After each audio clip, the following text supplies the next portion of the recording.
Okay, I'm getting the recording going. Hi everyone, how you doing? And I'm sure I'll probably have some more people stop in. Um, and tonight I moved this topic on communication in. I know when a couple other faculty were teaching it, they had some different um, topics, uh, and some of the topics on communication a little later in the semester. But my feeling is and the way I like to talk about communication, this really is one of those skill areas that is intimately linked with a lot of the other skill areas we're going to be talking about, like managing conflict.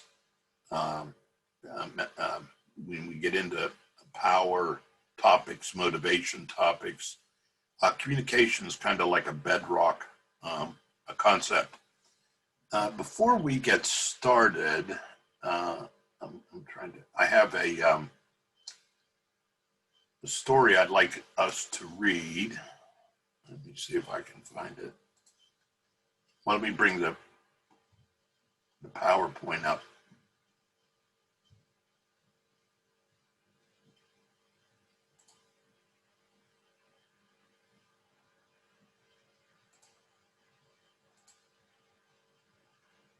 There we are. Basically, the title of this is how to give negative feedback and still leave the other person feeling okay. Uh, so that's what's meant by supportive communication. How can you communicate in such a way that you can give people negative information and not wreck the relationship? So how can you argue effectively or disagree effectively? But before we do that, I have a little story for us to read and comment on. It's called Once Upon a Time, kind of to get us into this topic. Can everyone read that? What's up there? Yes. Do you want me to read it out loud? Or I'll read it out loud. Once upon a time, a husband and wife lived together in a part of the city separated by a river from the places of employment, shopping, entertainment. The husband had to work nights. Each evening, he left his wife and took the ferry to work, returning in the morning. The wife soon tired of this arrangement. Restless and lonely, she would take the next ferry into town each evening and develop relationships with a series of lovers. Anxious to preserve her marriage, she always returned home before her husband. In fact, her relationships were always limited. When they threatened to become too intense, she would precipitate a quarrel with her current lover and begin a new relationship. One night, she caused such a quarrel with a man we call Lover X. He slammed the door in her face, so she started back to the ferry. Suddenly, she realized she had forgotten to bring money for her return fare. She swallowed her pride and returned to Lover X's apartment to borrow the fare. After all, she did have to get home. But Lover X was vindictive and angry because of the quarrel. He slammed the door on his former lover, leaving her with no money. She remembered that a previous lover, whom we will call Lover Y, lived a few doors away. Surely he would give her the ferry fare. However, Lover Y was still so hurt from their old quarrel that he too refused her the money. So everyone in tune with where the story's going so far? Yes. Yes. Now the hour was late and the woman was getting desperate. She rushed down to the ferry and pleaded with the ferryboat captain. He knew her as a regular customer. She asked if he could let her ride free if she could pay the next night. But the captain insisted that rules were rules and that he could not let her ride without paying the fare. Dawn would soon be breaking and her husband would be returning from work. The woman remembered that there was a free bridge about a mile further on, but the road to the bridge was a dangerous one known to be frequented by highwaymen. Nonetheless, she had to get home, so she took the road. On the way, a highwayman stepped out of the bushes and demanded her money. She told him she had none. He seized her. In the ensuing tussle, the highwayman stabbed the woman and she died. Thus ends the story. So what I want you to do in chat is think about this. You have the six characters that were mentioned in the story. You had the husband, you had the wife, you had lover X, lover Y, the ferry boat captain, and the highwayman. I want you to pick two of the people who you think are, or number one, who do you think is most responsible for the wife's death? Who in this story do you think is most responsible for the wife's death?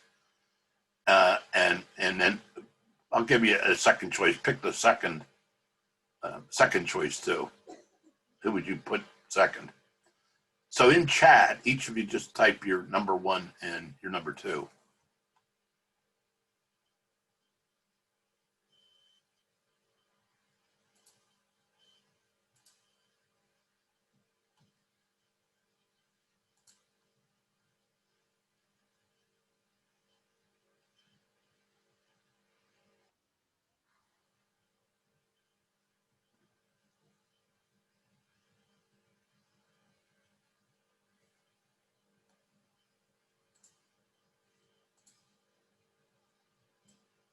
Okay. So it's interesting. Now, I think do we have everyone? Um, everyone, looks like everyone picked wife first, then highwayman. And two people picked highwayman, then one picked highwayman wife, and then highwayman wife. Okay. And then wife husband. Do you see all your picks in chat?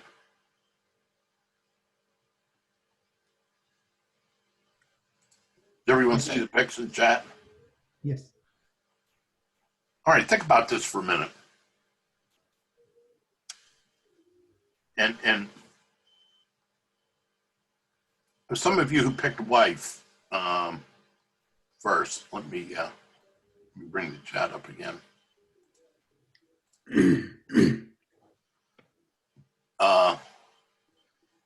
Anyone who picked the wife first, what was some of your thinking? Yeah, I can go. This is Ajit. I picked white because most of the time we are responsible for our own actions and the outcome.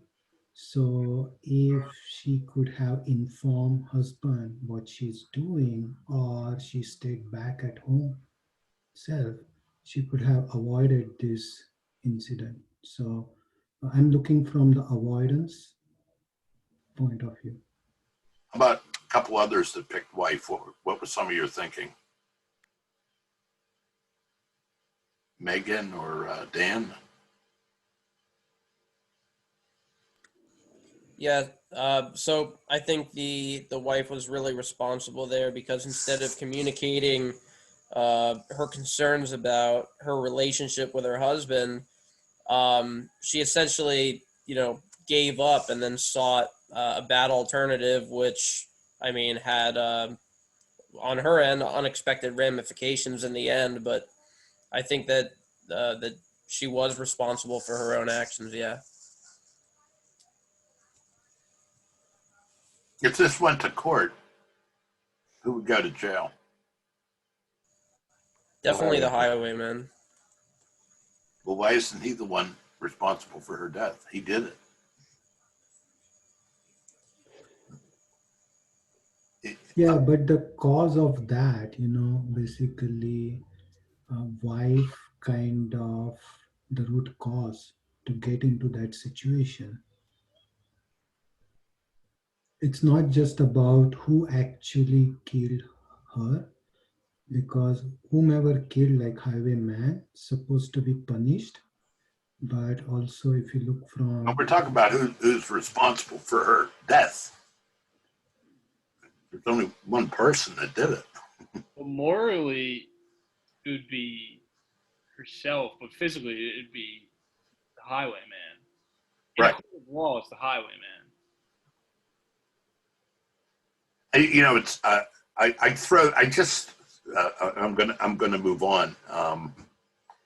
It generally I throw this out there in terms of to show the power of potentially some of our biases in reading something like this, or our perceptions or our judgments.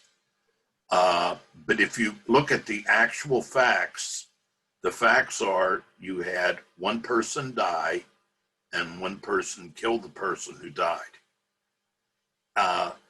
But then when we get into everything, and I throw this up there, the only reason for doing this, in this, the way you responded is typical. Usually I'll get about a 50-50 in the class.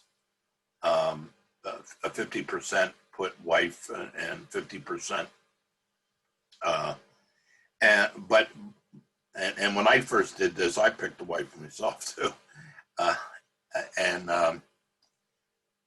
I think it shows the power of biases, perceptions, judgments, evaluations that we put on situations. That was kind of my lead into communication. What I'm going to be talking a lot about tonight are these kind of things as they relate to communication. And I'm going to talk a little bit about electronic communication and a few things like that. And the exercise I gave you on the discussion board I gave you on feedback was for you to think about experiences that you've had in someone communicating to you negative information about yourself, and for you to think about situations that were positive, where the net outcome was positive. You got negative information about yourself, but it was helpful. Or think about a situation where you got negative information about yourself and it made things worse. So a little bit of what I want to really start to get into, or where does communication come off track, and what are some of the dynamics that occur in a communication, and it's even more so today with electronic communication.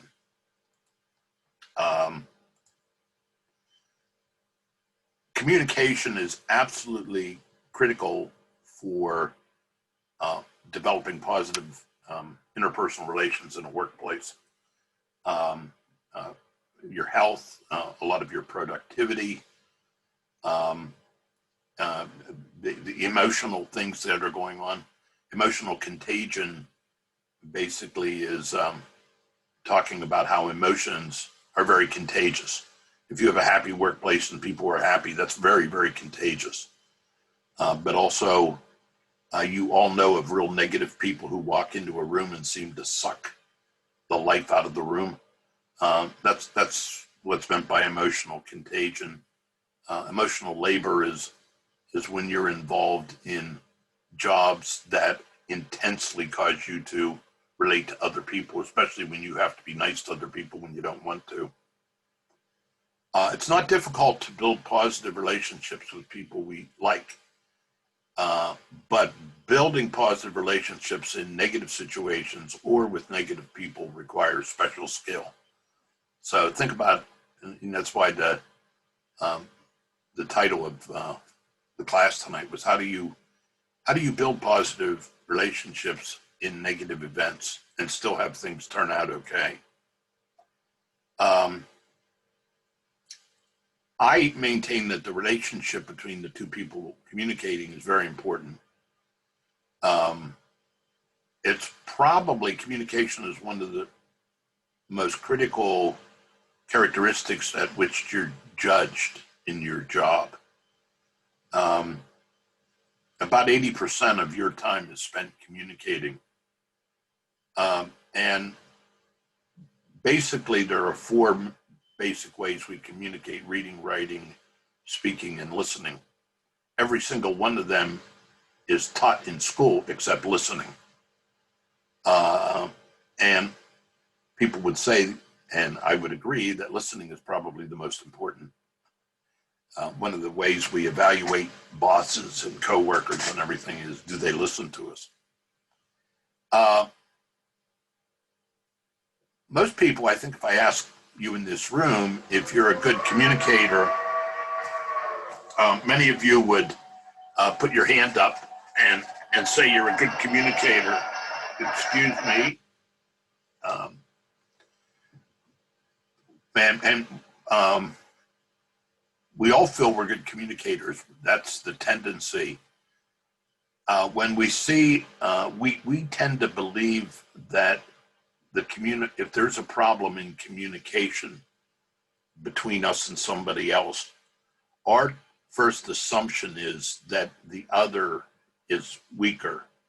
So we tend to assume that the other person is weaker than we are. So in most classes, if I ask people if you feel you're good communicators, I'll get about 8 out of 10 people put their hand up. Excuse me a minute.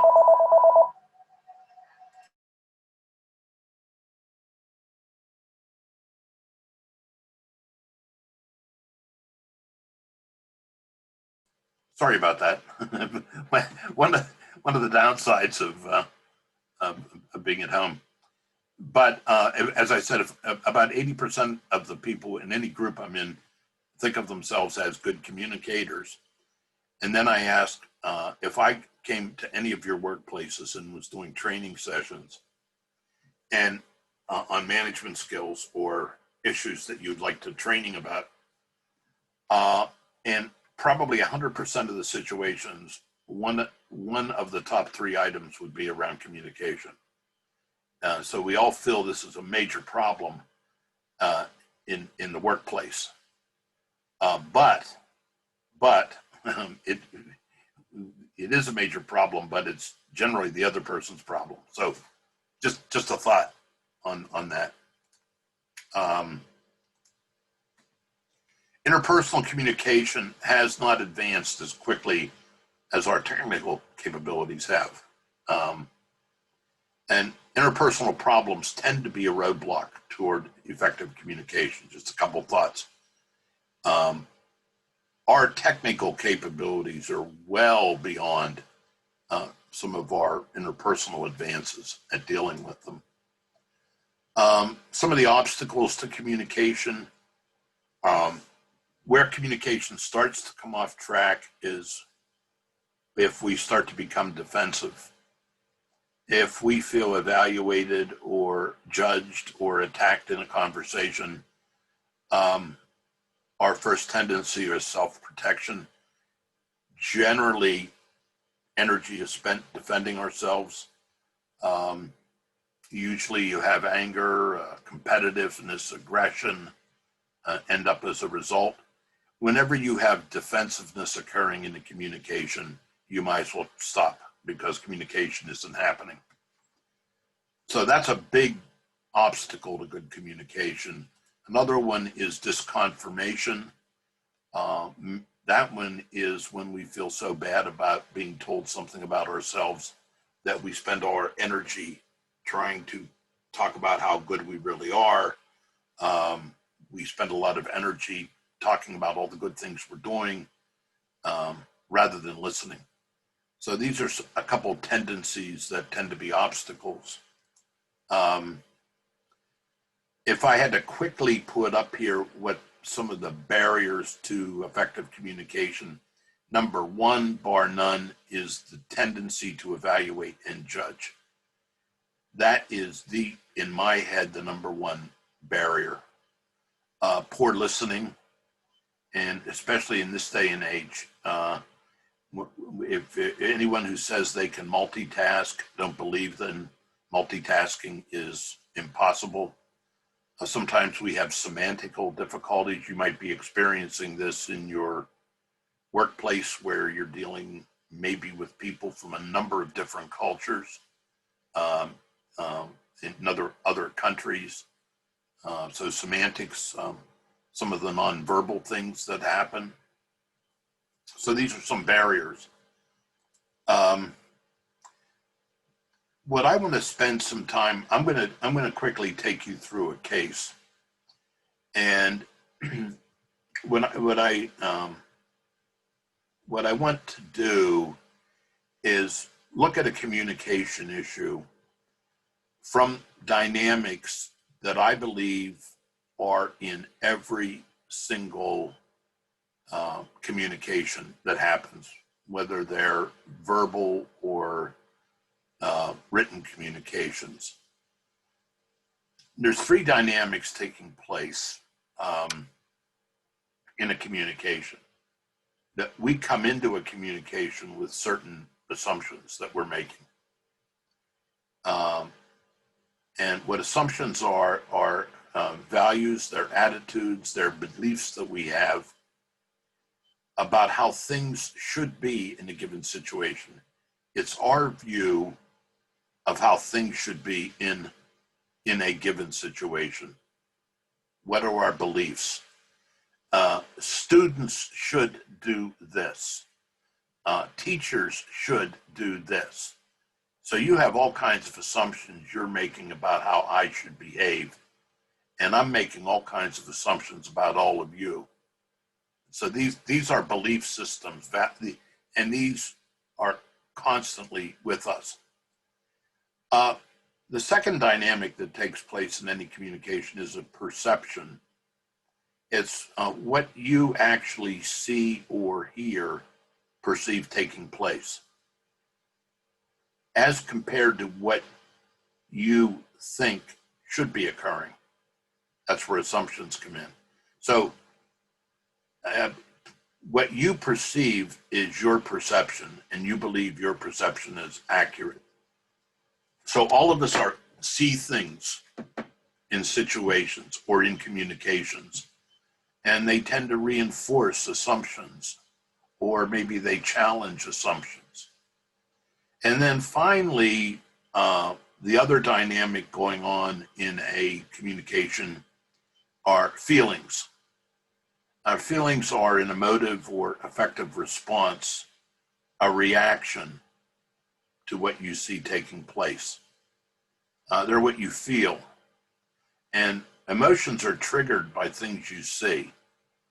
And emotions that are most intense are those that either confirm or challenge assumptions that we have.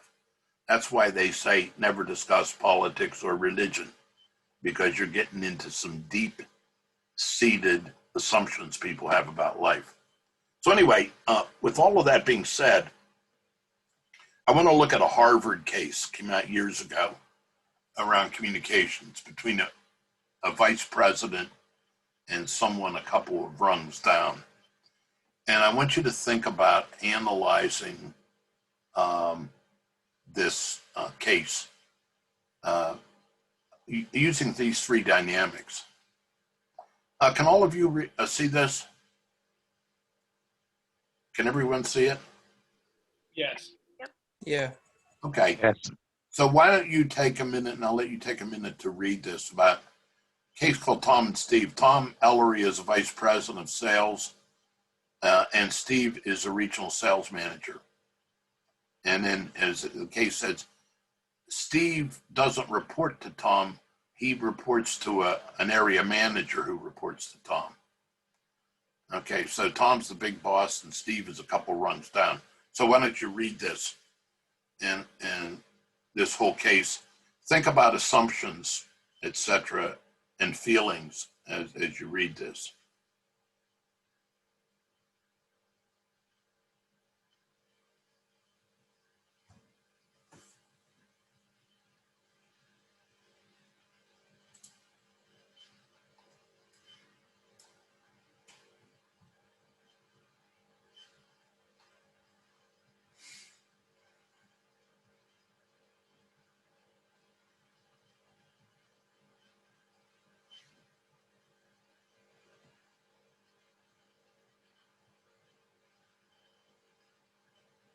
Okay, everyone through the first page? All right, so, okay, let me read the second slide. So the marketing services department had began to suffer an image problem.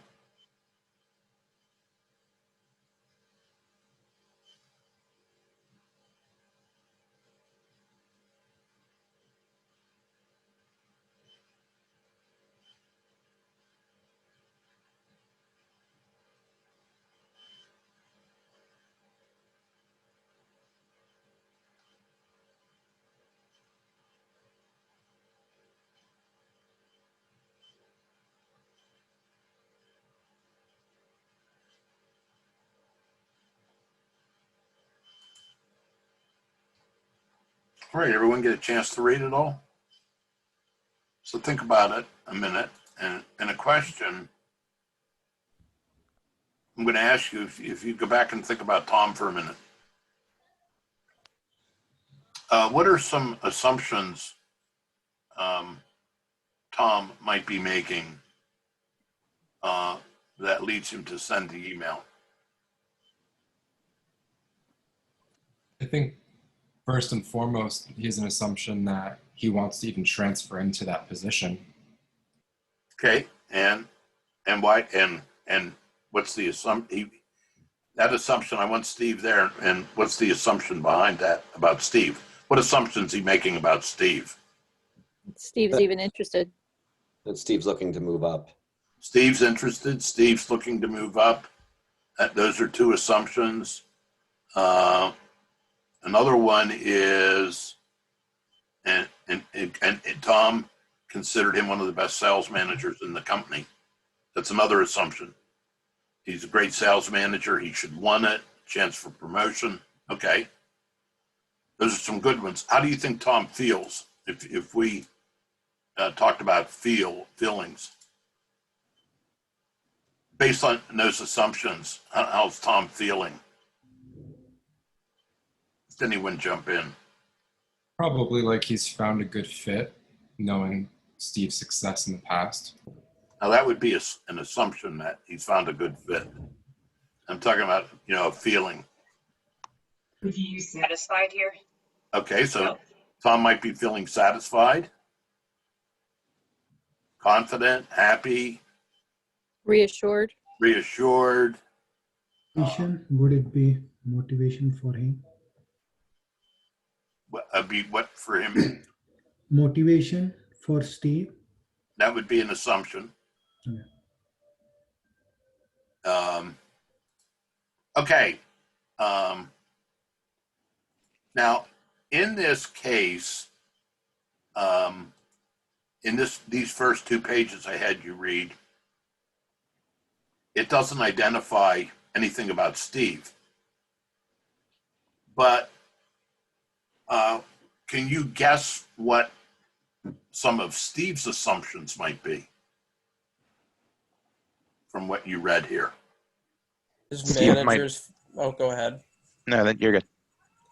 I was just going to say that he probably assumes that his superiors have evaluated the position and are confident that he would be successful in that position, and that they are competent to make an assumption like that. Okay, so you're saying that that's a positive, that they've evaluated and picked me. Is that what you're saying, Dan? Yep, based on his trust in them. Okay. And on the flip side of that, I was thinking that he may feel cornered. If this isn't something that he wants to do, he may feel that this is something that's kind of being forced on him. Okay, so I'm being forced and being cornered. I might not have a choice. Or coming off of what he just said, that they didn't find anybody else for the job that really fits it. So he's kind of like the last option almost. All right. You could assume that they don't think that highly of him because the job doesn't seem that great. I know it's a promotion, but it has an image problem. Marketing service had developed a reputation of being a place where people were assigned when they ceased being effective. So he could say, maybe they don't think I'm very effective. So you have 2 possible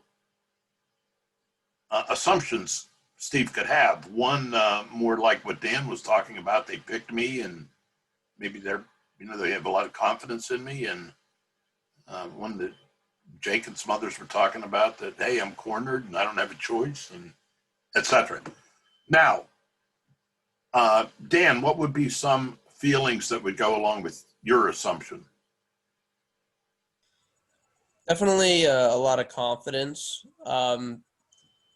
If he's assuming that they believe he's a strong leader, I mean, that probably has to, I would say, inflate his ego a little bit and, Absolutely. excite him.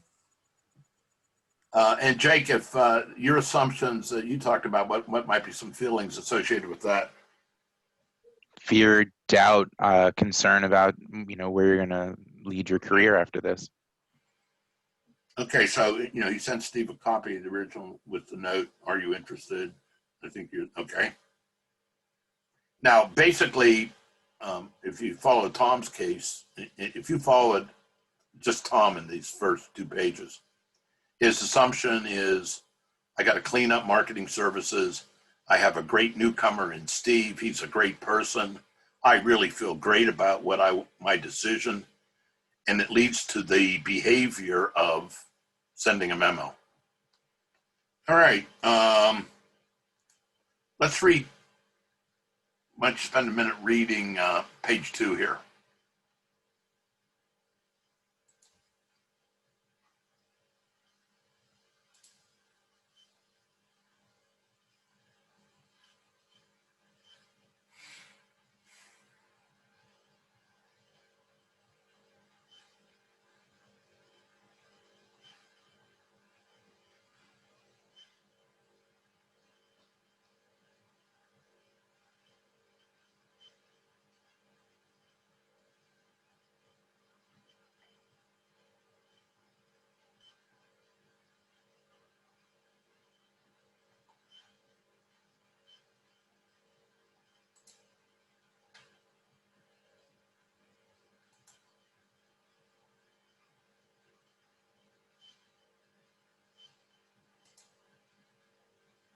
Okay.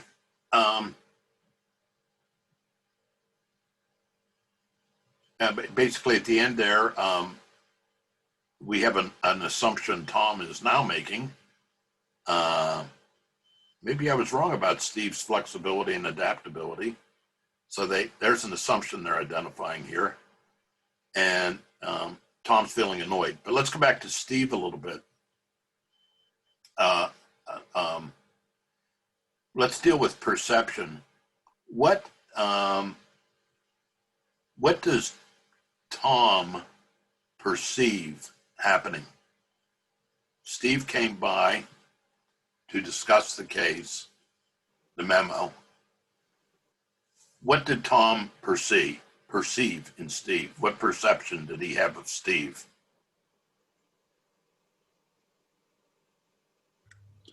First is Steve may not be excited or interested. Okay, Steve wasn't conveying to him excitement or interest. That's what okay, think about the interview. And when he perceived that, what did Tom do? What was his behavior? He pushed a Some little. upset.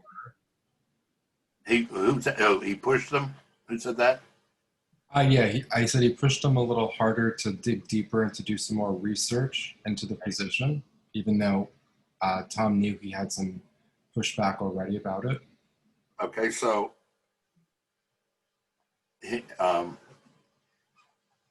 Tom's perception of Steve being curt led him to a behavior of saying, wait a minute, why don't you check this person out?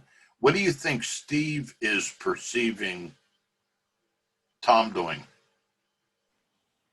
Pressure. Trying to convince him that this is a better opportunity. Okay, who said pressure? Pam. Pam. Pressure is an assumption. What does Steve perceive? What's the behavior that makes him believe I'm being pressured? Maybe a little ungrateful at the opportunity. Ungrateful is a feeling. Aggressive. What is Steve seeing Tom do? He's really seeing force the job on him, kind of, more so. But what Steve is seeing Tom do is, hey, why don't you go check this out further? He's perceiving Tom not responding to his original ill at ease. He's pushing me, and it might be reinforcing the assumption, 2 assumptions. I'm being forced into this. Another assumption it might be reinforcing is they want to get rid of me because not good people go here. You see the difference a little bit between an assumption, a perception, and a feeling? What you perceive happening either reinforces or assumptions you have, or goes contrary to assumptions you have. So, so basically, Tom is seeing Steve in his behavior being ill at ease and not jumping at the chance, so to speak. Steve is perceiving Tom pushing. So then this goes back. And so what we have coming out of this is Tom's assumptions about Steve changing. And I think we're getting a sense of what Steve's original assumptions might be going into this. And let me let you read the end of this.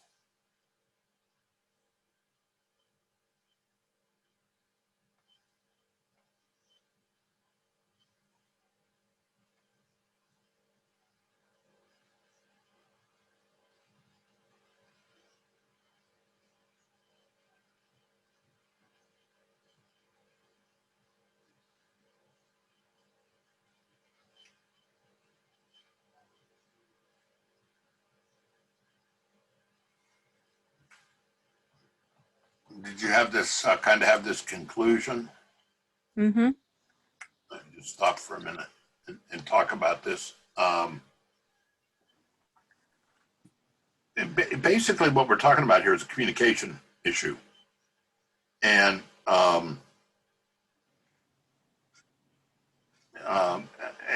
and it all goes back to almost the moment that memo was sent, and you have people coming into a situation with different.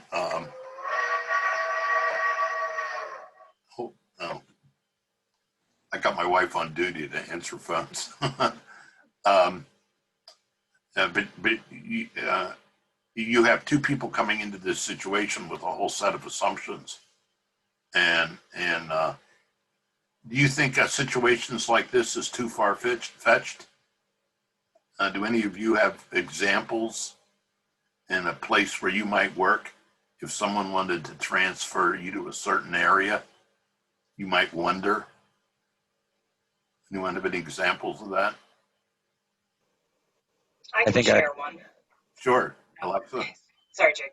A couple years ago, I was working in one team in accounting, and someone came to me and kind of offered, quote unquote, offered me a role on his team, kind of a new build. We're going to build a center of excellence kind of thing. And I didn't really want it, but I was starting to get the impression that he really needed me to take it because there was no other option out there. And because it was a promotion, it was kind of a deal for me. I didn't think it was going to ruin my career or anything, but I just thought it was kind of taking me away from the type of roles that I wanted to have in the future. Anyone else experience anything similar to this? Yeah, my current role actually it's a lot like this story. I was offered a promotion to a management position of another department. I wound up taking that opportunity because I had told my boss in previous performance reviews that my long-term goals were in senior management, and so this was my first step. Now it just so happens that the department I was heading up was the worst, like, sub-department in the entire quality team. They were notorious for constantly coming up in meetings with the operations. The vice president of operations was always calling them out. Was always angry with them. You know, they didn't follow up on things. Reports were missed. Inspections weren't done correctly. So pretty much anything they could do wrong was done wrong. So I was brought in to fix it. And I don't regret the decision after almost a year, but it's been stressful. Yeah. I have found I don't think this case is too far-fetched. We tend to make an awful lot of assumptions. And if you listen to the one tape that in this week, I don't know if you got to listen to them all, Jim Smither talks a little bit about inferences. Inferences are the same as assumptions. This is something we naturally all do. We all are loaded down with assumptions. They could be biases, whatever you're going to name them. Every communication is loaded with this. Let me share with you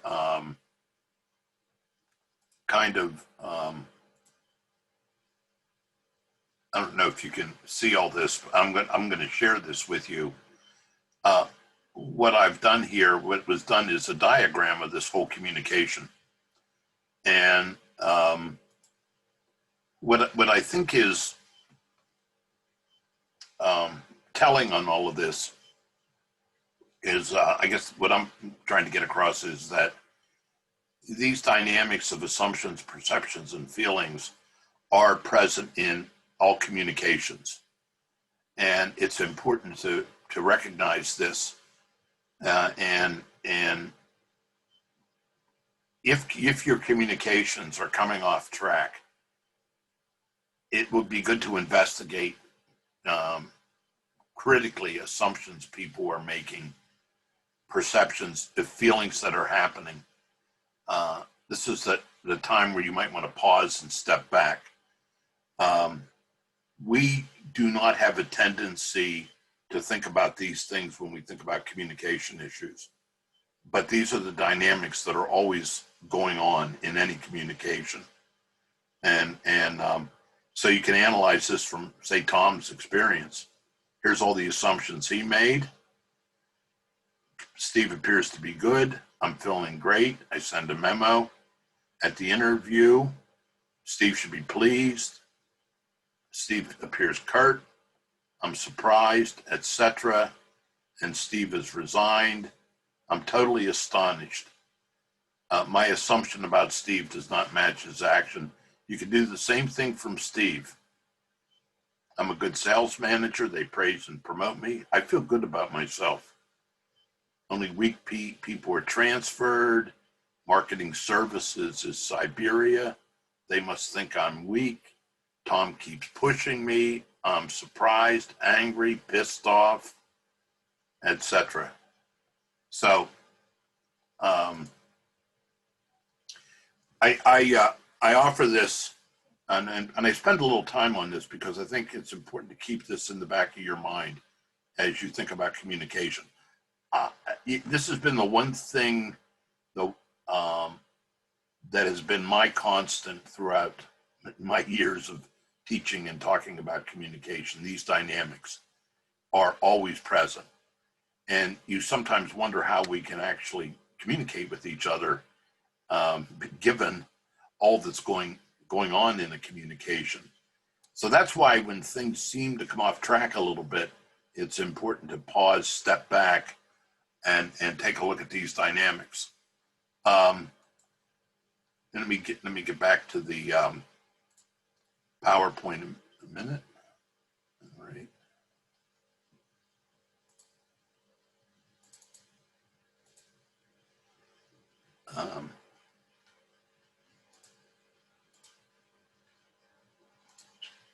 One thing about Zoom, it takes a while to get.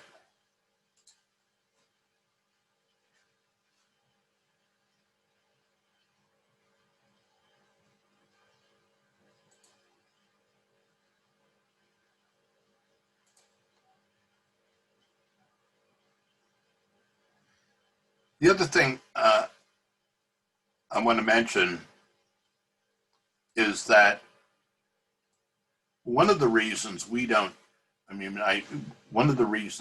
question our assumptions and perceptions are certain assumptions you and I make about the process of communication.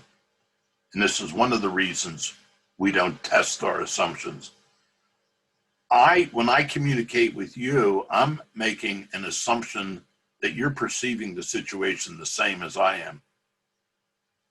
And I also am assuming that you come into a situation with the same assumptions. I'm assuming that you believe the situation the same way I do. Think about Tommy cases, Tom and Steve, as I go through this. It's a case of people came in from the beginning with inaccurate assumptions they were making. I'm also making the assumption that the communication is logical. And if you think those diagrams I put up there, they were entirely logical from each person's point of view. So I'm assuming that what is taking place should be logical, but from my point of view. I'm also making the assumption that you have the same feelings I do. What do you mean you don't love me? I love you so much. You have to love, on and on and on. Doesn't what the boss said at that meeting make you angry? Make me angry. You should be feeling the same way I am. And finally, we make an assumption about the process of communication that has no relationship to history or historical events.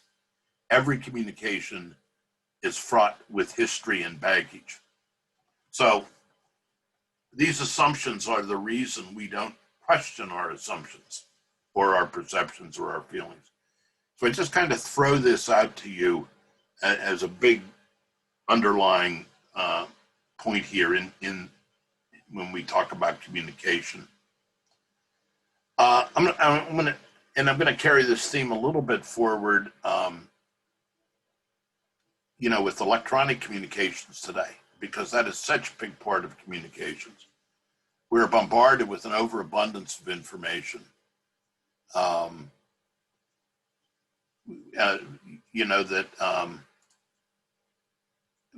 No one, a lot of times we don't put all our messages in a context. A lot of the effectiveness of electronic communications depends on our relationship with the sender. And this is right from the textbook. It says to make the most of electronic communication requires learning to communicate better face to face. I'm gonna get down through with you on this blah blah electronic communication, and think about assumptions, inferences as I get down through this. And this appeared on ABC News one night. This is from, and these are the actual emails. And this is an email from Diana Abdallah Esquire to Attorney Corman.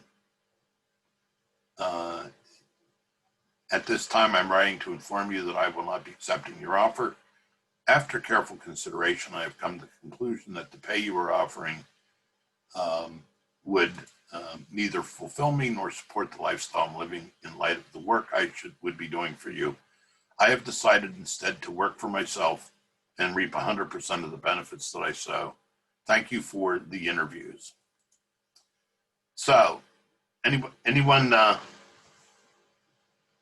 have certain feelings or assumptions about Diana based on that? Any words come to mind?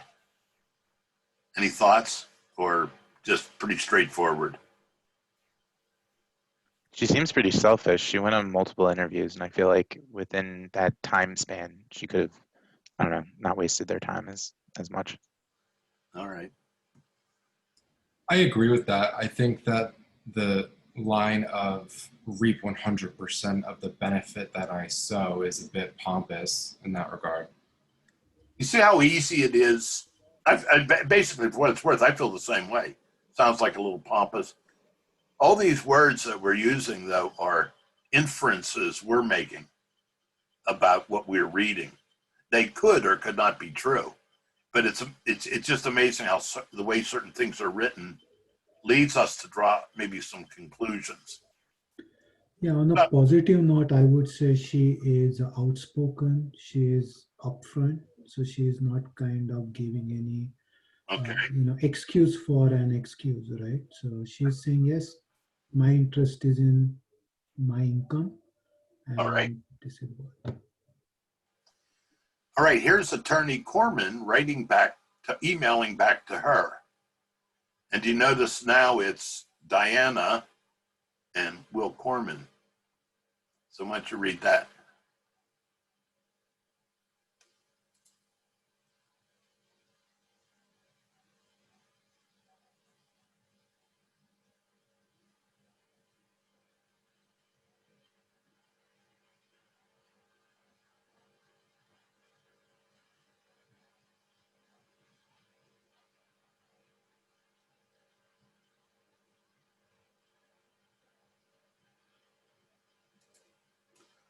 So what about the written communication here? Anyone want to offer any comments?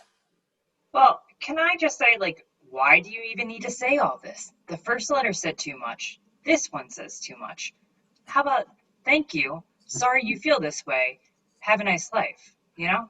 Like, no one needs to, this to me is over communication. We don't need this. That's right. Well, it's clear Will was probably upset by her not taking the job.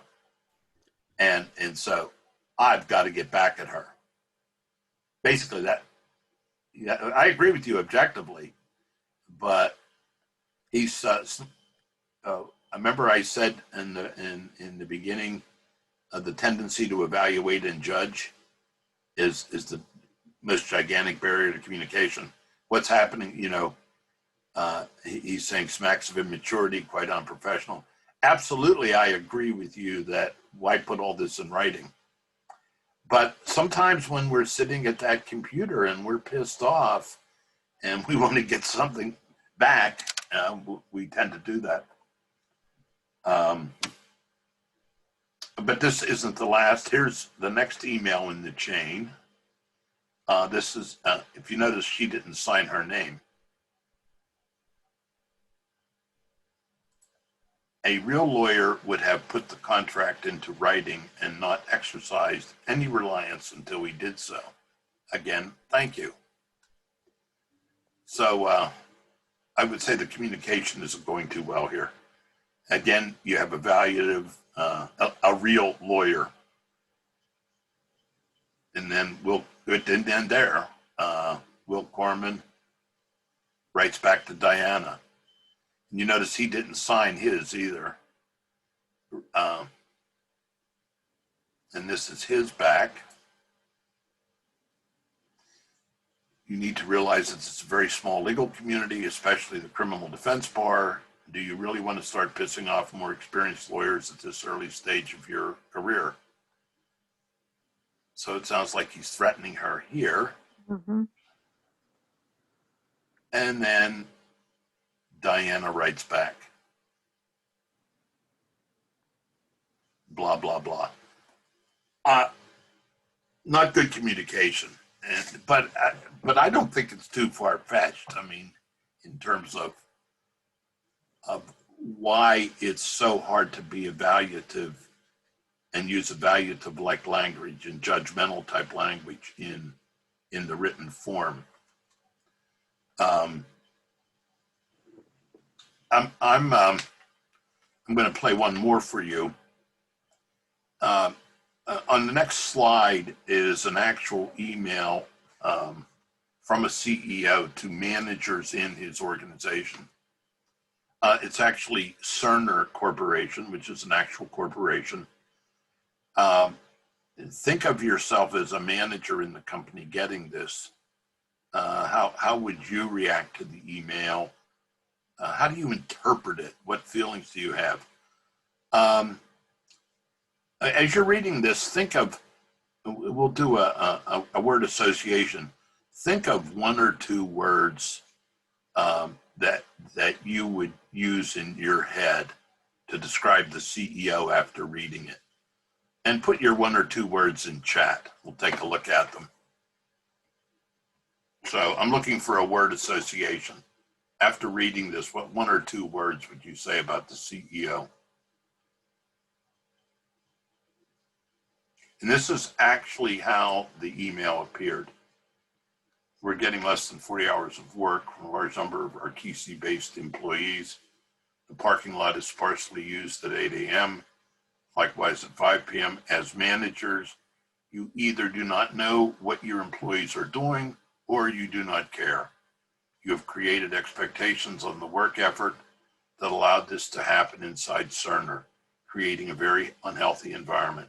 In either case, you have a problem and you will fix it or I will replace you.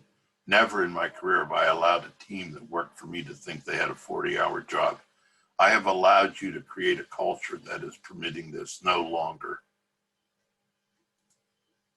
So that's an actual email, and you're one of the managers. Why don't you type in chat the first one or two words that come to mind about the CEO?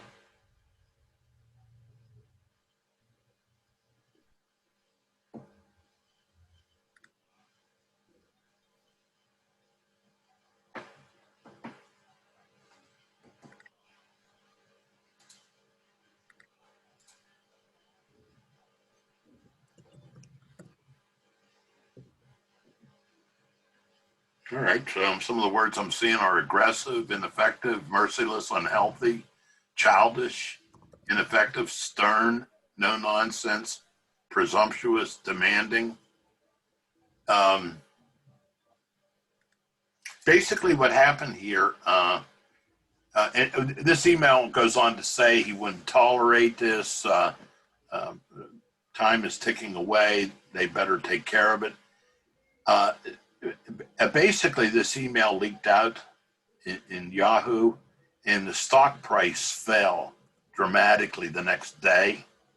And I guess they got things in order. The manager said he wasn't really serious. He was trying to get a message across to people. But what are some of the things you saw there? I mean, in an email like this, what does all caps mean? Screaming. You're right, etc. So, there again, again, if I come back to that, Carl Rogers, by the way, is the psychologist who said the tendency to evaluate and judge is the biggest barrier to communication. Again, what he's telling people is you don't care or you're not doing your job. This is laced with a lot of inferences about each other. And then all the words we use to describe the boss are inferences. There are interpretations. Again, it's very, very difficult not to make inferences or interpretations. The big thing is we may be wrong in them.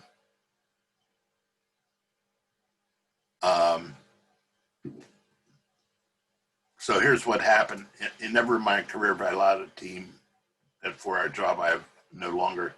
He went on to list 6 potential punishments, including laying off 5% of the staff, hell will freeze over, etc. You have 2 weeks, TikTok.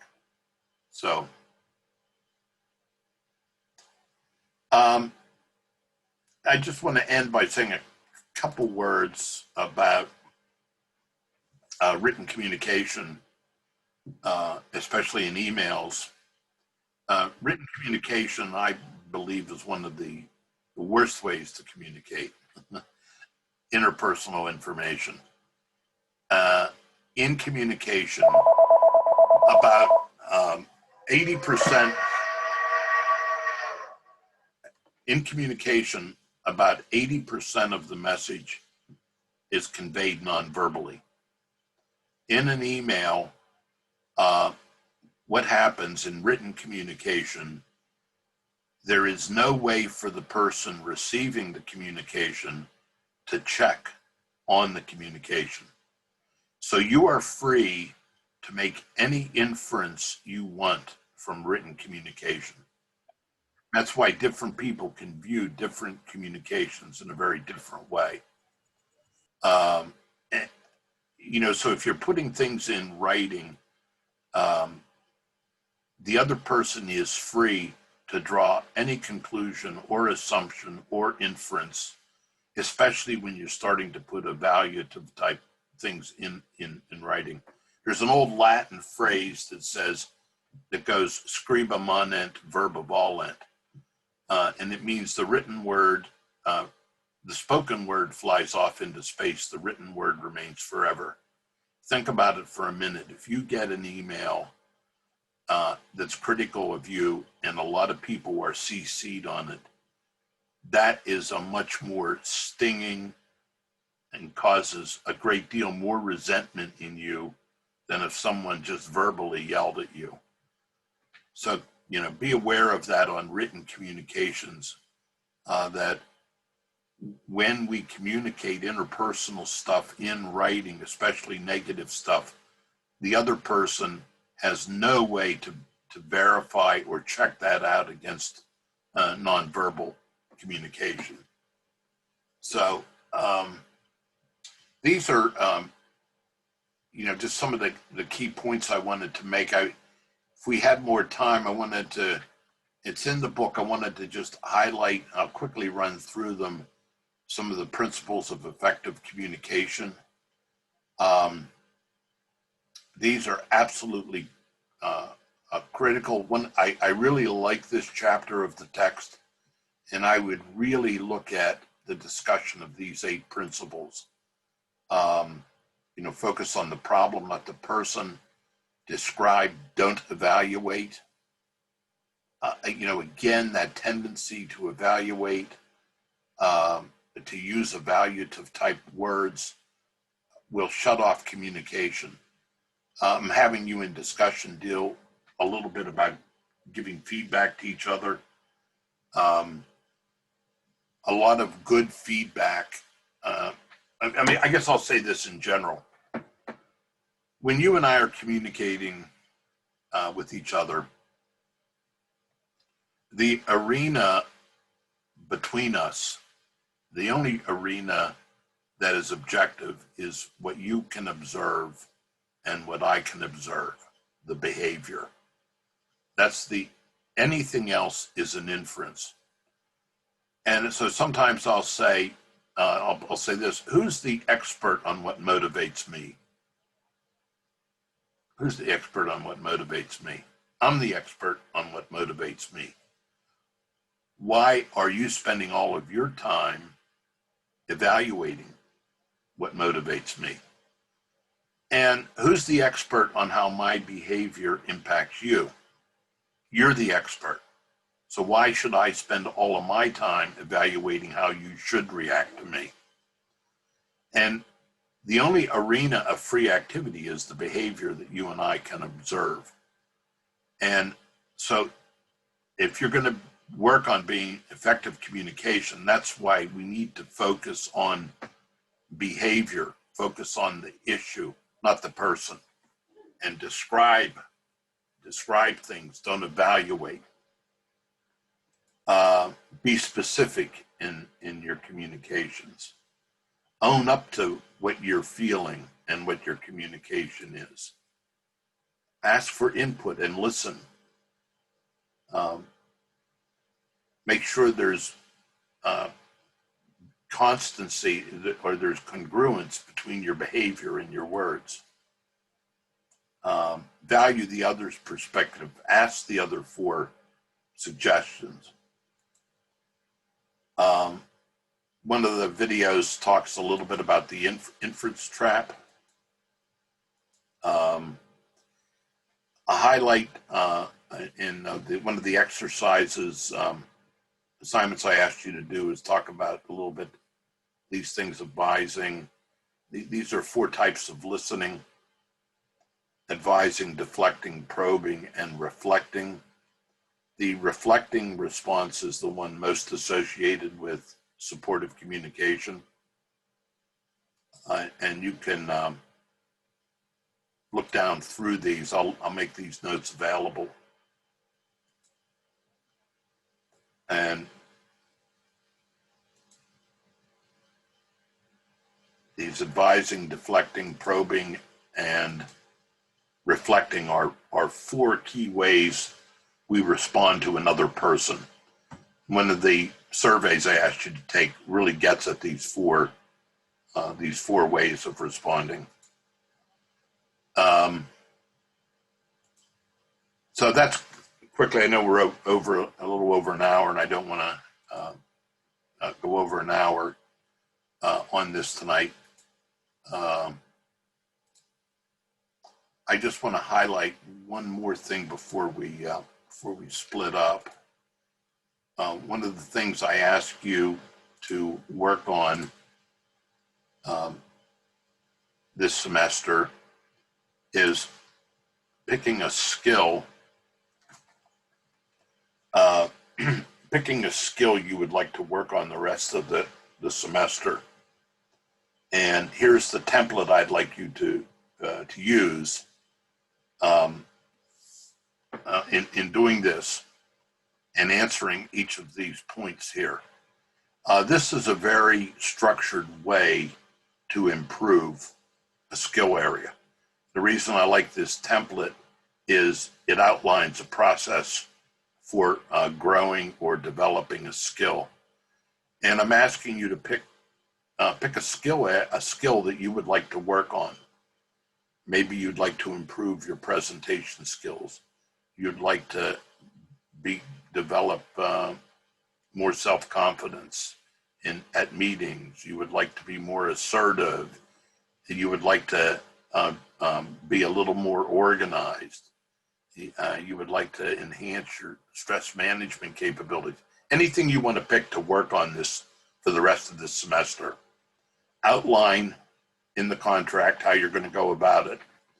And then the final paper is a report on how you did. And then I've included here an example of a case. So that's one of the things I'm asking you to hand in this week. All right. Before I break off, does anyone have any questions?